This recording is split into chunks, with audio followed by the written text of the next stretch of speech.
and draw one more line in the same way. Best? Small e. Uy! Start Small below the e daw na. middle, Look na. making a loop, and continue Yes. to make a curve to reach the bottom. E. F. Ayusin ang paghawak ng ballpen. Capital F. Start from the top and draw a standing line Look on. down.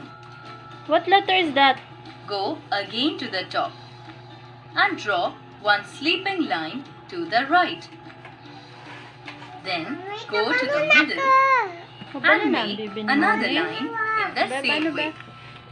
Small Wow! f. Start from the top, making a Next curve, page. and then continue to make a straight Next line page. down below the bottom with a small backward curve.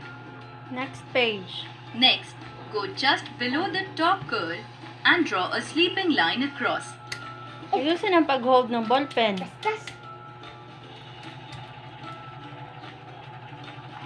G. Capital G. Start below the top Ano ba and draw yan? a Hindi curve naman yung letter. touching the bottom and Ouch. further till the middle. Beth, Top what it letter is with that? a sleeping line. Then draw a standing line from the middle till the bottom. Oh, galing naman ng Small baby G. ni Mami. Start from the middle and make a small C. Then